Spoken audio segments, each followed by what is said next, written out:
하나님의 말씀은 사도행전 9장 26절부터 31절입니다.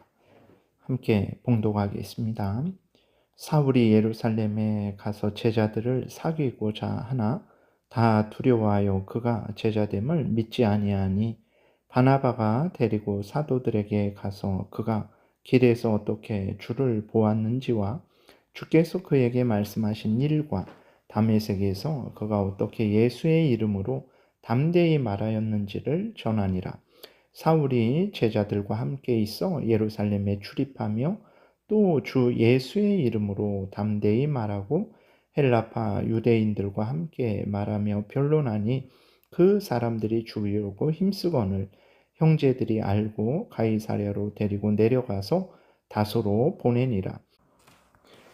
그리하여 온 유대와 갈릴리와 사마리아 교회가 평안하여 든든히 서가고 주를 경외함과 성령의 위로로 진행하여 수가 더 많아지니라. 아멘. 기도드리겠습니다. 살아계신 하나님 감사합니다. 하나님의 말씀을 듣고 믿고 순종할 수 있는 은혜를 주셔서 감사합니다. 아멘하고 하나님의 말씀을 믿고 순종하는 우리 모두가 되게 도우소서. 우리의 인생을 통해서 하나님의 영광이 드러나고 또 이웃이 말씀으로 유익을 얻으며 우리도 말씀에 약속된 은혜를 풍성히 누릴 줄 믿사오니 성령께서 역사하여 주옵소서. 감사드리고 예수 그리스도의 이름으로 기도드렸습니다. 아멘. 오늘 본문에서는 사울이 회심하고 예수님의 제자들과 교제하는 내용이 기록되어 있죠. 사울이 회심하고 예수님의 제자들과 교제하고자 한 것은 당연한 것입니다. 이제 예수 그리스도 안에서 한 형제 자매 되었죠. 당연히 믿음의 교제를 나눠야 되는 것이고 또 같은 사도가 되었습니다. 그러니 또 사도로서 또 교제를 나눠야 되는 것이고 또 다른 사도들과 교제함으로 사울이 예수님에 대해서 더 많이 알 수 있는 그러한 기회를 얻을 수 있는 거죠. 그래서 사울은 사도들과 또 다른 그리스도인들과 함께 교제를 나누고자 했던 것입니다. 그러나 사울의 발행과 달리 예수님의 그 제자들은 또 다른 그리스도인들은 아직 사울을 믿지 못했습니다. 사울이 예수님을 믿은 지 수년이 지났음에도 아직도 사울에 대한 의심이 있었던 거예요. 오늘날도 그렇지 않습니까? 아주 사악한 자가 회개하고 돌이켰다. 나는 예수 그리스도를 믿는다. 그러면 우리가 그것을 바로 받아들이기가 쉽습니까? 어렵죠. 정말 저 사람 거짓으로 믿는 것 아닌가? 의심하게 되는 것이고 또 거짓이 아닐지라도 그 믿음이 일시적인 것 아닌가? 라고 우리가 생각할 수도 있죠. 사도들도 마찬가지입니다. 사울이 진정 회심한 것인가? 정말 교묘하게 우리에게 침투해서 완전히 그리스도인들을 다 파악하고 완전히 진멸하려는 그러한 거짓이 아닌가? 그리고 또 저렇게 예수 믿는다고 해놓고 저거 일시적인 믿음 아닌가? 언제 획 서는 것 아닌가? 이러저러한 참 의심이 있었을 거예요. 그래서 사도들은 바울을 피했습니다. 그런데 이제 이때 바나바가 사울을 데리고 사도들에게 가서 사울이 예수님을 믿은 것이 참임을 증거해 줬죠. 27절 보게 되니까 바나바가 데리고 사도들에게 가서 그가 길에서 어떻게 주를 보았는지와 주께서 그에게 말씀하신 일과 다메섹에서 그가 어떻게 예수의 이름으로 담대히 말하였는지를 전하니라 그랬어요. 바나바가 한 일이 무엇입니까? 사도들에게 가서 이제 사울이 어떻게 주를 보았는지, 그리고 주께서 그에게 무엇을 말씀하셨는지, 그리고 다메섹에서 사울이 예수님의 이름을 어떻게 담대히 말하였는지를 전했어요. 여러분, 오늘날도 우리가 예수 그리스도를 믿는 것을 어떻게 증거할 수 있을까요? 예수 그리스도를 믿으면 사람들이 하얗게 변합니까? 그러지 않습니다. 그러면 어떻게 우리가 예수님을 믿는다라는 것을 알릴 수 있을까요?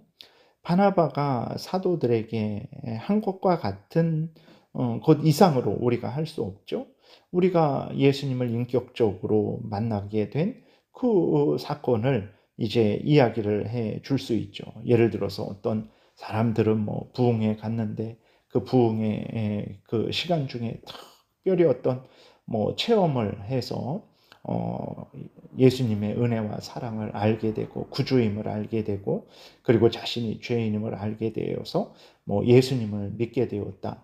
뭐 어떤 사람은 그렇게 엄마 뱃속에서부터 교회를 다녔는데 점점 그것이 뭐 당연하게 예수님이 구주이심을 이제 알게 되었다. 뭐 어떤 사람은 성경을 뭐 어떻게 읽게 되었는데 그 성경을 통해서 하나님이 참된 신이고 예수님이 구주이심을 알게 되었다. 이렇게 증거를 하게 되겠죠. 그리고 그 예수 그리스도를 믿은 이후로 자기가 이제 회개하고 돌이킨 것에 대해서 그리고 하나님을 사랑하며 하나님의 말씀을 따라 살아간 것에 대해서 말을 하면 그것을 들을 때 우리는 이 사람이 정말로 자기의 죄를 회개하고 예수님을 구주로 믿고 예수님을 따르고 있구나. 예수님의 제자로 살아가고 있구나. 라는 것을 알게 되는 거죠. 그래서 우리들이 이렇게 예수님을 구주로 믿고 또 우리의 죄를 회개하고 예수님의 명령을 따라 살아가는 것, 이것이 우리가 예수님의 제자된 증거, 우리가 구원받은 증거, 우리가 예수 그리스도를 믿는 증거가 되는 것입니다. 근데 우리들은 항상 이제 어떤 신비한 체험, 신비한 환상을 봐야 되고 음성을 들어야 되고 특별한 기적을 체험해야 되고 그렇지 않습니다. 그러한 특별한 기적과 신비한 체험을 하는 경우도 있지만 말씀드린 대로 그렇지 않고 하나님의 말씀을 듣다가 교회 나와서 설교를 듣다가 뭐 찬송을 부르다가 성경을 어떻게 누구에게 받아서 읽다가 그렇게 예수님을 구주로 믿고 죄를 회개하고 돌이켜서 하나님을 경외하고 하나님의 말씀을 따라 살아가는 일들이 있는 거예요. 그것이 바로 하나님이 우리를 부르신 증거입니다. 그것이 우리가 예수 그리스도를 참으로 믿는 증거가 되는 것이죠.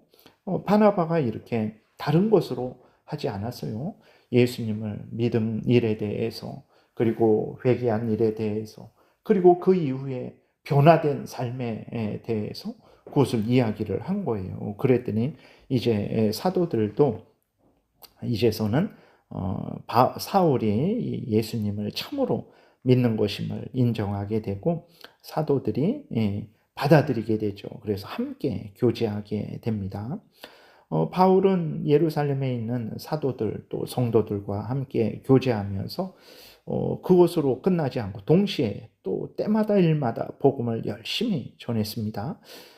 이 바울이 복음을 전할 때에 이때 헬라파 유대인들과 변론이 일어나게 되었죠. 이들은 누굽니까? 이스라엘 사람이 아니고 외국 사람들인데 이제 유대교로 개종한 사람들이든지 아니면 외국에 나가서 사는 유대인들이든지 이제 그런 사람들이죠. 이 사람들이 6장에 보게 되면 스데반과 변론을 했어요. 스데반이 성령 충만함으로 성령의 인도하신 가운데 복음을 전하니까 그들이 이기지 못하니까 이제 스데반을 거짓으로 고소하고 이제 죽인 자들이죠. 이들이 사울과 또 변론하게 된 것입니다. 사울은 온 힘을 다해서 예수 그리스도가 구주심을 증거했죠. 이 헬라파 유대인들이 복음을 전하는 사울을 이기지 못하니까 이제는 사울을 죽이려고 했어요. 여러분 이렇게 사탄 마귀는 끊임없이 악한 일을 멈추지 않는다라는 것을 우리가 기억을 해야 되겠습니다. 사람이 스데반을 거짓으로 고소해서 죽였으면 양심이 있으면 부끄러워서 숨어야 되잖아요. 근데 보세요. 사도 바울을 또 죽이려고 하는 거예요. 여러분, 죄는 이렇게 악한 것임을 항상 마음에 새기고 절대로 죄를 용납하지 마시기 바랍니다. 그 죄가 우리를 완전히 지배해서 사탄의 종노릇하게 한다라는 것을 항상 기억하고 죄를 미워하고 버려야 됩니다. 항상 하나님을 사랑하고 하나님의 말씀을 따라서 살아가야 되는 거죠. 이제 다른 그리스도인들이 사울의 위험함을 보고 사울을 다소로 보내죠. 다소는 이제 사울의 고향인 거예요. 그렇게 되니까 31절에 이렇게 기록되어 있어요. 그리하여 온 유대와 갈릴리와 사마리아 교회가 평안하여 든든히 서가고 주를 경외함과 성령의 위로로 진행하여 수가 더 많아지니라 라고 기록이 되어 있는데 사울 때문에 이 모든 문제가 일어난 것일까요? 그래서 복음을 열심히 전하는 사람들은 교회에서 잊지 못하게 하고 다른 곳으로 보내야 되는 것일까요? 그렇지 않습니다. 여기에서 말하는 것이 이제 사울은 자기가 갈 곳으로 간 거죠. 하나님이 섭리 가운데 인도하신 것입니다. 그리고 예루살렘 교회에도 하나님께서 은혜를 내려 주신 것입니다.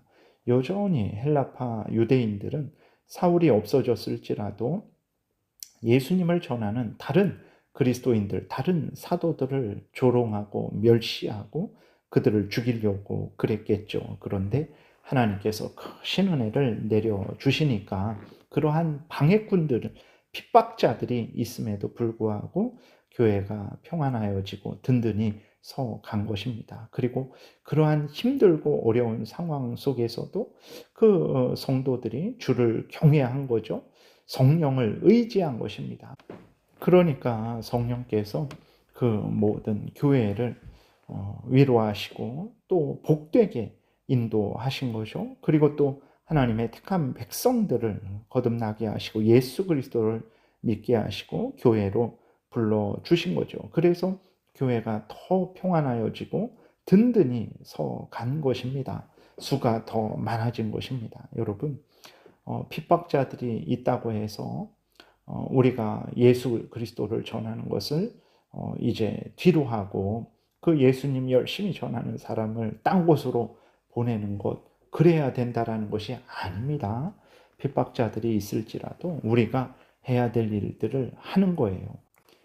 그러면 하나님께서 기뻐하시죠. 또 우리에게 필요한 모든 힘과 지혜를 허락하십니다. 그리고 원수의 핍박을 막아주십니다. 그리고 하나님의 택한 백성들을 부르셔서 우리와 함께 교제하게 하시는 거죠. 그래서 오늘 본문을 통해서 우리가 보듯이 두려워하지 말고 담대히 복음을 전하면 하나님께서 때마다 일마다 합당한 은혜를 우리에게 부어 주실 것입니다. 두려워하지 말고 하나님을 신뢰하고 우리가 해야 될 일들을 열심히 하시기 바랍니다. 기도드리겠습니다. 하나님 아버지 감사합니다. 하나님이 살아계셔서 모든 하나님의 택한 백성들을 인도하시고 주장하시고 복되게 하신 것을 우리가 성경을 통해서 확인합니다. 하나님을 신뢰하고 오늘도 같은 은혜로 우리와 함께 하시며 우리를 인도하신다라는 것을 분명히 믿고 우리가 마땅히 해야 될 일들을 행하게 도우소서. 하나님께서 복된 열매를 맺게 하여 주실 줄을 믿습니다. 감사드리고 예수 그리스도의 이름으로 기도드렸습니다. 아멘.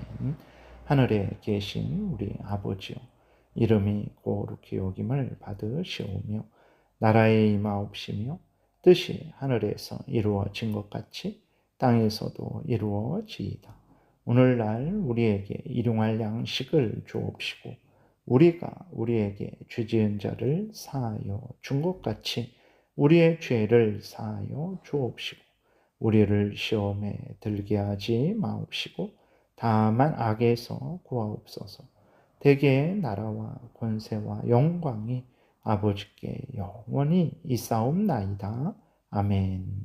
지금은 우리 구주 예수 그리스도의 은혜와 하나님 아버지의 크신 사랑과 성령의 교통하심이 항상 하나님을 경외하고 의지하고 하나님의 명령을 따라 살아가고자 은혜 구하며 돌아가는 하나님의 택한 백성들 머리 위에 지금부터 영원토록 함께 있을지어다. 아멘.